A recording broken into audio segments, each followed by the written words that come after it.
Wood Johnson Foundation announced on Monday, and I received an email about it, that it will no longer consider NFL teams in Washington and Kansas City for its RWJF Sports Awards, citing the psychological damage to Native Americans caused by the use of American Indian stereotypes. Now, it doesn't make any difference what your belief is on the team names of the Washington and Kansas City NFL franchises for the purposes of this story.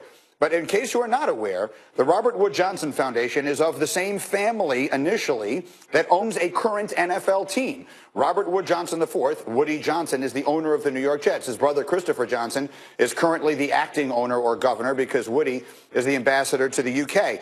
We contacted the foundation. Woody Johnson was a trustee emeritus and relinquished that role because of his ambassadorship. So he's not really directly connected to this. But there is at least some connection. It's a family namesake, the foundation.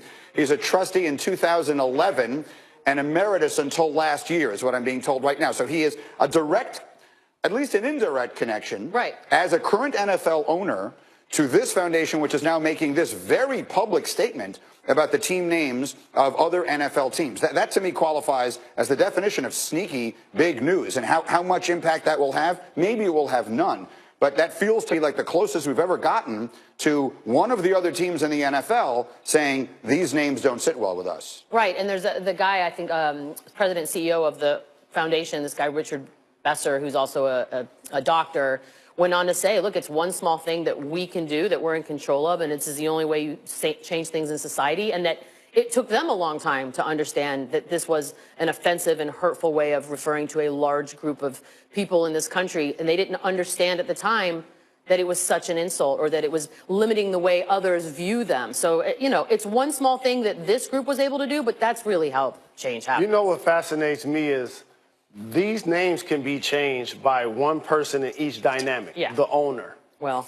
Okay, and we've seen in Washington that owner, Snyder, has been steadfast about not changing the name. But I would not be too far-fetched to say the football teams in Kansas City and Washington, the baseball teams in Cleveland and Atlanta will eventually change their names. It's going to happen. It's just a matter of time.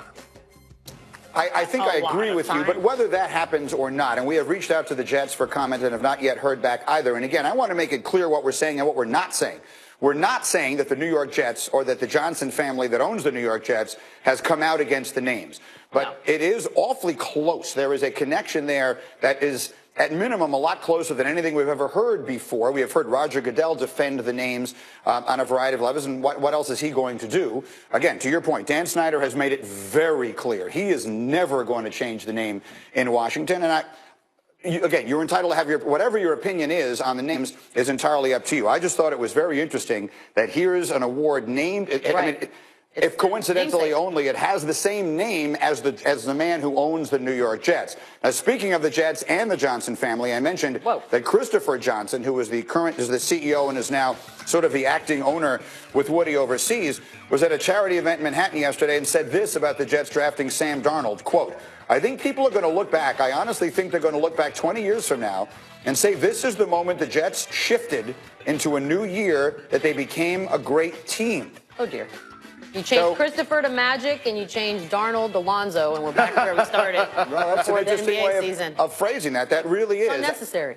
Listen, I really like Christopher Johnson. Everything he has done since he took over running the New York Jets, I really appreciate, and I think it has been something of a breath of fresh air. I could have lived without this, though, to be totally honest with you. I don't think you want to add to that notion, because to me, anything that adds to the hue and cry of get him on the field as quickly as possible, in my view, is counterproductive. Let this kid, he's already going to have as bright a spotlight on him as practically can exist in the NFL, Jalen. I would like to see that diminished as much as possible as a fan of the team. Football ultimate team game, and we've seen rookies come in, say like a Russell Wilson, and play well. But if you remember, the dynamics of their team was built around its defense and its running game.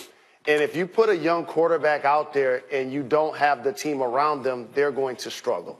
We've seen some of the all-time greats do it. Troy Aikman comes to mind, playing on a 1-15 1-15 team. as a rookie. And so I understand they have a level of enthusiasm because they were able to pick so high.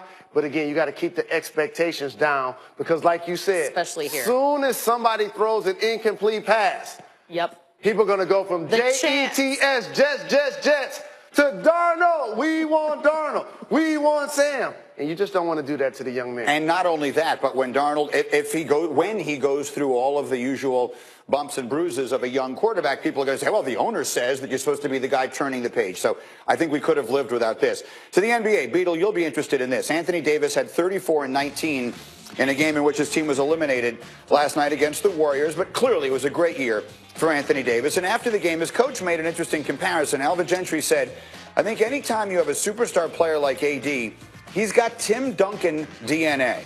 He's a low-maintenance guy, loves being around the guys, likes to be part of the team, just wants to be one of the guys that's part of the team. And I think anytime you have that, you're probably going to have a closeness on your team. And so AD was told, Anthony Davis was told about that comparison yesterday, and he said, I definitely looked up to Tim Duncan. I watched a lot of film on him, the way he did stuff, even when we played against them. He would always tell me stuff like calm down a little bit, all that. So I didn't know Coach said that, but I always looked up to Tim Duncan, and I always wanted to be just like him. I know of your affection for Tim Duncan. Do you see a comparison? As you watch Anthony Davis, do you see comparisons to Tim Duncan? I mean, this is not groundbreaking. He's a fabulous player, and Tim Duncan is obviously a Hall of Famer, 5-time champ. We all know how great he is. I think a lot of times when people compare others to Tim Duncan, and specifically in this case with Gentry, it's a lot of personality stuff, which is what, we did it with Kawhi, and whatever that is has turned into what it is. But that's a great comparison to make if you're Anthony Davis. That's what you want to be. You want to be a guy who keeps your head down,